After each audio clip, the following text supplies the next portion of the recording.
Russia is the largest country on the planet. It straddles 9 time zones, possesses half of the world's nuclear warheads, and it's the largest energy producer. But Russia is not the former Soviet Union. As third-term president, Vladimir Putin flexes his muscles at home and abroad. Can Russia be a superpower once again? This is him.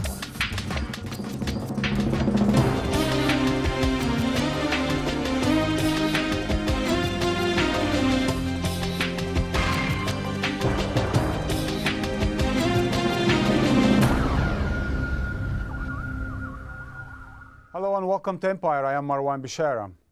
Since the Cold War ended 2 decades ago, the new emerging Russia has been largely defined by 2 men, Boris Yeltsin and Vladimir Putin.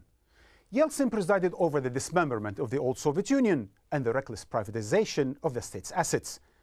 Complicit in this decade-long Russian underhaul stood Western powers, eager to transform their old nemesis into a new ally. Washington saw this chaotic free-for-all as a new Wild West and assisted the plunder. Deepening inequality, mounting insecurity and disorder put a damper on the economic liberalization and increased the popular demand for security, stability, and the rule of the law. To regulate the heist and limit the damage, a new brand of centralization through authoritarianism and populist nationalism was introduced to Russia by the Yeltsin clique in 1999. Some call it Putinism. Vladimir Putin is not a man you'd describe as subtle. The once and future Russian president wants to convey one message and one message only. Vladimir Putin equals power.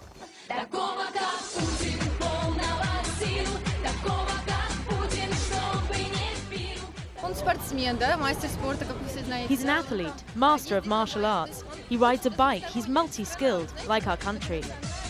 So he is as well. Multi-skilled, positive, very handsome, and we simply love him. But lest you think these carefully orchestrated photo ops are merely a vanity project, they're not entirely lost at sea. Putin sees the Russian presidency as a metonym for the entire country. In other words, when you think of Russia, he wants you to think of this.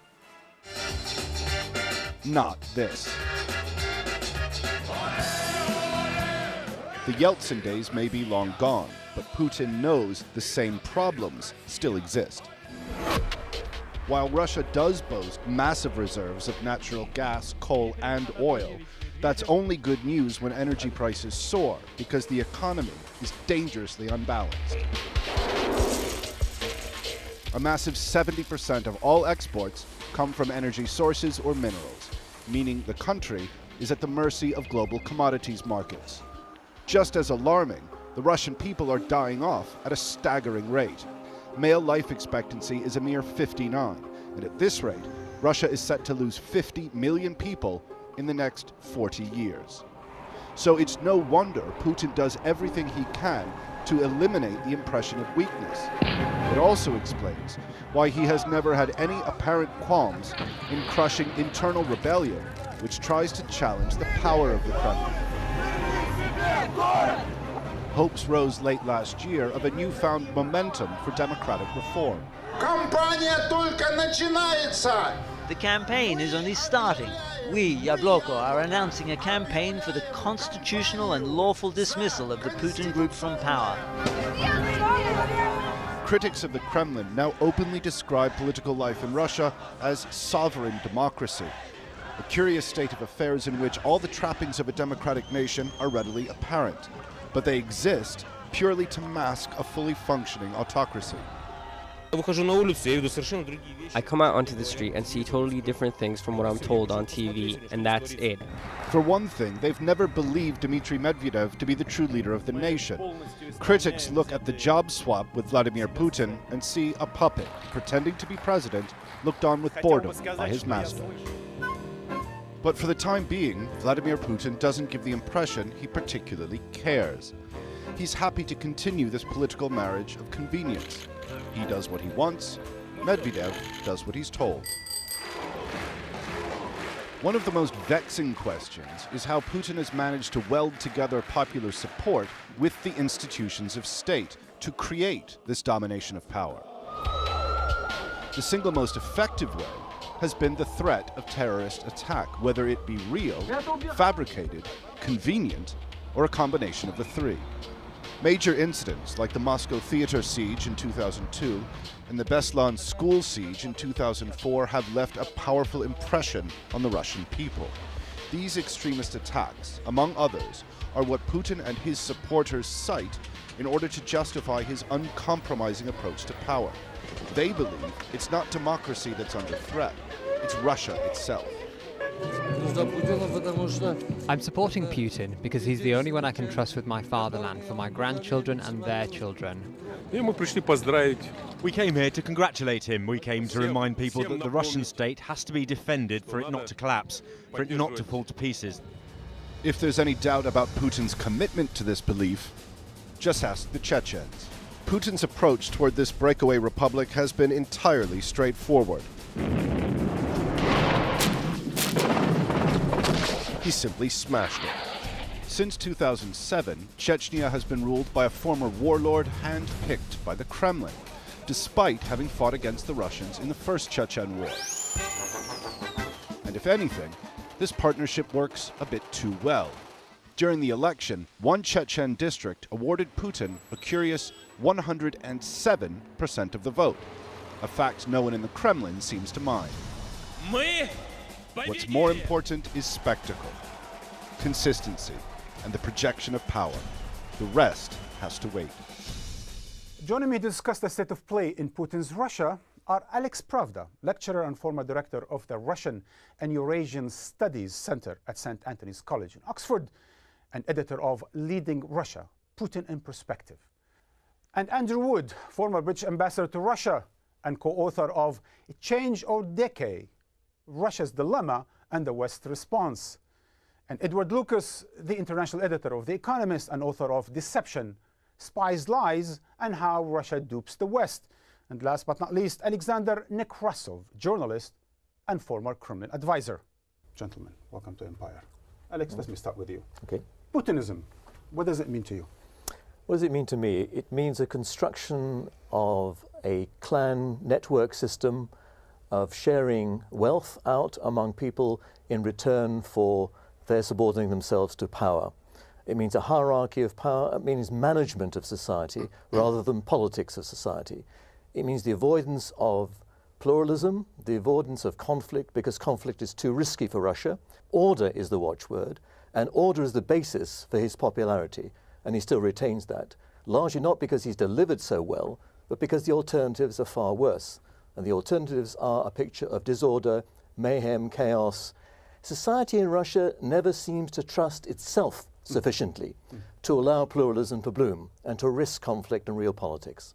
But after the Yeltsin years, perhaps a bit of authoritarianism is exactly what Russia needs? Well, Russia had authoritarianism under Yeltsin. It was a messy authoritarianism. It was an authoritarianism which didn't exist on a nicely coalesced set of agreements between those who were the tycoons on the one hand, who had the money and they were given business assets, and the politicians on the other. There was an uncertain relationship. Putin established, or rather re-established, the traditional Russian setup, and that goes Soviet, pre-Soviet, that the state is the freeholder of assets, business tycoons, aristocrats are leaseholders. And that's the agreement. And they serve their time, they do their bidding, they get the money. So he did that in a much more orderly fashion than Yeltsin. Edward, Putin a departure from Yeltsin or the extension of Yeltsin? I think Putin has his roots in the Yeltsin era, and although he likes now to say that the 1990s were a time of chaos and humiliation and all sorts of other bad things and Western interference and so on, we shouldn't forget that during these 1990s he went from being an unemployed former secret policeman into being one of the most powerful men in Russia via some very lucrative business deals and some very important government appointments. I think that in the 1990s we saw the beginnings of election rigging, which has become elevated to an art form in Russia now.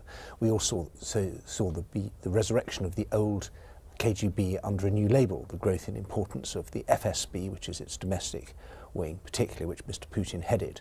That's now one of the great organs of power inside Russia, in a way is the kind of chief enforcer for the regime. So I think there is continuity, but I think it's also made things worse. He made things worse.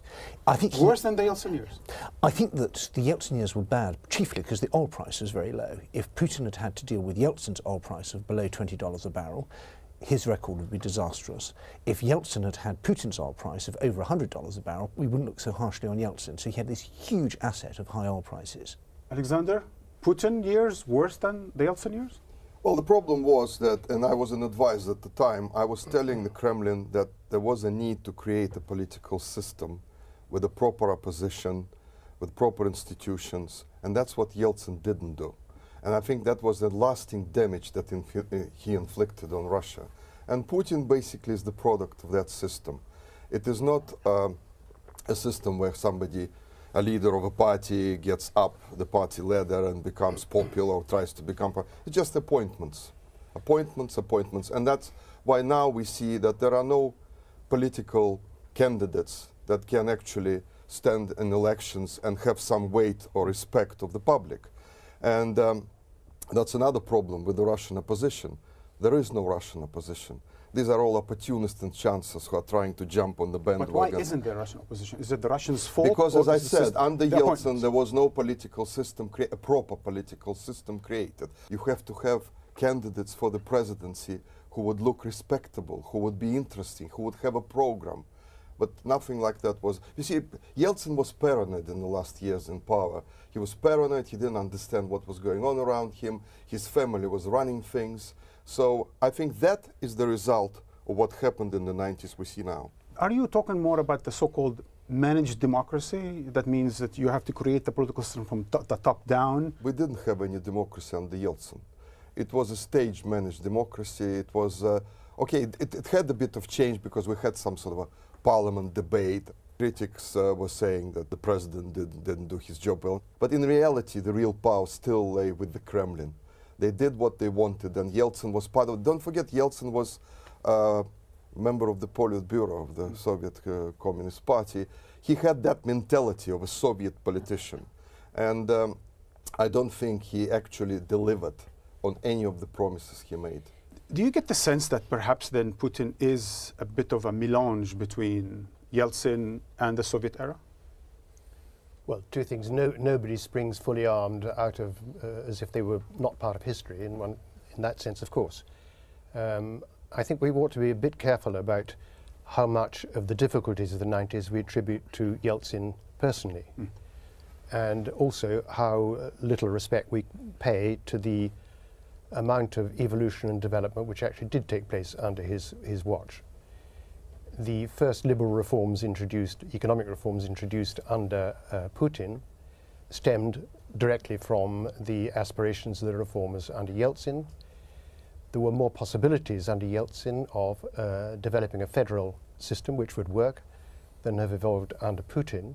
And I think the appearance of strength that we see in the Putin system up until the very recent past was an illusion. A key to Putin's present dominance is the difficulty in seeing an alternative, is also an accusation, if you like.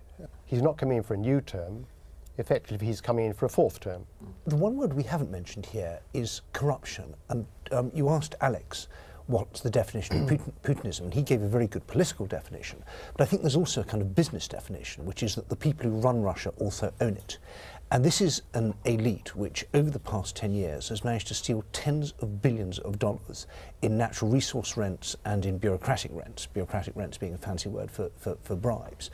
And this is obviously has its roots in the Yeltsin era, when things were also corrupt and we had the scandals about loans for shares and so on. But this has intensified and grown to an absolutely extraordinary extent under Putin. And it's a really big question for me now whether that business model is sustainable. It seems to me it's dependent on a high and rising oil price, because this bribe-sucking machine needs to be fed more and more every year. So it's possibly a source of instability now, whereas it was a sort of source of stability earlier when they had more goodies to hand out. But why do I get the feeling that whenever we talk about Yeltsin, we talk about reform, and when we talk about Putin, we talk about corruption? I mean, I think we should get away from personalization. I mean, Russia is, of course, a highly personalized system. Alex, can you escape personalization? Yes, I think we can, because if you look at the Soviet history of politics, and we don't go back to Tsarist times, but these are individuals grappling with fantastically difficult problems. The fundamental problem is this: if you want to keep together as one state, such a disparate and large territory, underpopulated in the east for most of it, and the decision was made to keep even the North Caucasus, that could have been actually allowed to float into international mandate responsibility. We wouldn't have wanted Chechnya and so on thrown onto our response. But he decided to keep it, and Yeltsin decided to keep it. Integral territorial integrity. If you do that, you are almost fating yourself to having a top-down system. And the experiments under Yeltsin of allowing the regions, elections and so on, didn't work. There's not the confidence to allow democracy and parties to be formed from below. So the notion of something coming from below and the notion of a loyal opposition is absent from Russian political traditions. It's just not there. So you think Putin is a political necessity? So Putin is trying to manage this, given the basic requisites of keeping Russia together, which he and his clique have pushed as unquestionable principles. If you decide to really decentralize the country and risk the chaos of democracy, then you could change Russia. I emphatically do not agree that Russia is incapable of a federal structure. Not incapable, very, very difficult. Very difficult, but then so is democracy, so is in fact authoritarianism. It's not that easy either. It seems to me that under Yeltsin there were the possible beginnings of a federal structure, and the first thing that Putin did was to destroy that. It needed, obviously, enforcing the departure of those governors who had been elected earlier and whose terms had expired, and there would have required a great deal of will, but nonetheless there was at least the flexible possibility of a greater degree of federalism, which is necessary for Russia. I think to be too seduced by the idea that he's kept on to Chechnya, for example, is rather dangerous. It's a Chechnya without Russians. But you see, the question is why, when there was a de facto independent Chechnya in the 90s, wasn't Chechnya let go? Let go? You think they would let go like the other former republics of the Soviet Union? They're a drag economically, in security terms. Well, maybe that was a good thing, maybe it was a bad thing. Chechnya was a gangster-ridden republic. Exactly. Let them go on the international system. But you couldn't allow such a situation develop in the Caucasus. We would have had an all-out war there. Did two all-out wars. Did Putin teach everyone a lesson with Chechnya? Simply that it was just a question of timing, and Putin has just become prime minister, and he decided. Well, he's kind of won. He's going to teach everyone a lesson. He's won the battles, but he's lost the war. I think, in that he has cracked down very hard on the visible manifestations of separatism, and so you now have Kadyrov and other regional leaders who play total lip service to Putin, but I actually think that he's actually weakened the long-term prospects of keeping Russia together by this kind of centralization and personalization and absence of real institutions. You have this bunch of incredibly rich people who control the money and the power at the top and who are detested in the regions. They have to dole out money and goodies and other things to try and keep people loyal. But I think you've also seen the migration of Russians out of a lot of these regions, which used to be quite mixed with ethnic Russians and other people. And the ethnic Russians have been moving in large numbers out of the North Caucasus, with the result that it now, in a way, is not really part of the Russian Federation, except it's not subject to the Russian Constitution, it's not subject to the Russian rule of law. All it really has is a kind of military modus vivendi, way of living with the Russian Federation, but it's not more than that. Alexander, do you think, hearing all of this, you think Putin is on the rise or is he on the decline, regardless of the election results? I think that, first of all Western academics, experts on Russia miss one point, a very important one. Our country lived under communism for 75 years, the most aggressive form of communism imaginable. You must understand, this is poison which goes into the system. To cleanse the system, you need decades. You cannot just come like Yeltsin and say, that's it, let's forget about communism, it's capitalism now. Didn't work, and it wouldn't work. And that's why I think that both Yeltsin and Putin are temporary figures. I know it's taking a long time, but in my estimate, it would probably take another 10 years for the generation change to happen and real changes start to happen. Second point, the West played a very, very negative role in the Russian development in these 20 years. If you see where the money is hidden, which was stolen from Russia, it is hidden in the West. And when I hear all those stories how the West wanted to help Russia change into a democratic state, I say rubbish. The West proved to be an obstacle.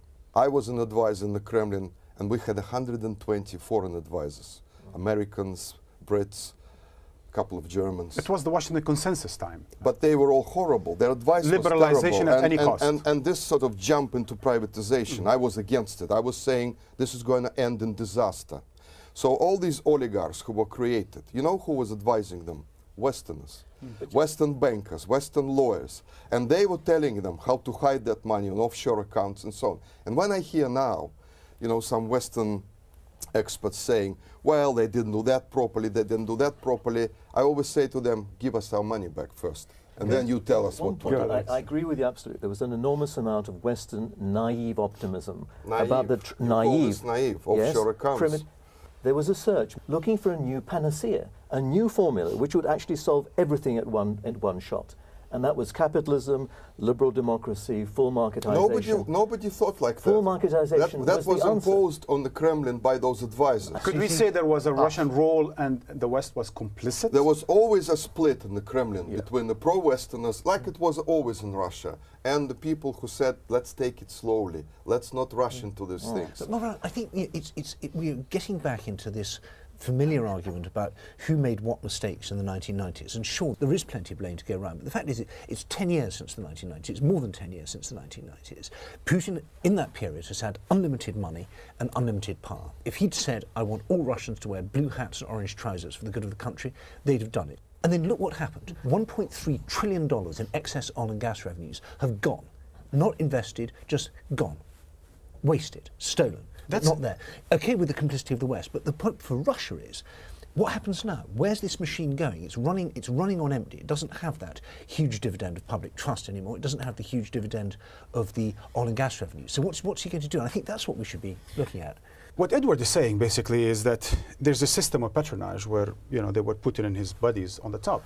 But could he have, like for example during the communist system, tell people, the bureaucrats, not to steal? The system is necessarily corrupt. Because after all, if you are somewhere in the feeding chain, you see that your boss pays no attention to the law, you're not going to either. This is a fundamental weakness of the regime, and it's a fundamental reason why there were such a large degree of protests towards the end of this past year. Those protests were tiny. Nobody supports them across the country. But if you take these are But we haven't seen this before over the last 10 years. It's okay, so they happen, but these are tiny groups of people. They have no support across the country, none. Things start in small ways, and the main point of the protests was indignation at the arrogance of power. Is there a Russian Spring on the... No, that's a wrong analogy. Yes. But there's the beginnings of the new middle class we've all been waiting for years is beginning to show a degree of self-respect and saying to politicians, don't be as arrogant, don't be as dismissive of us. People are fed up with politics. And we're going to be looking at that when we come back after a news break.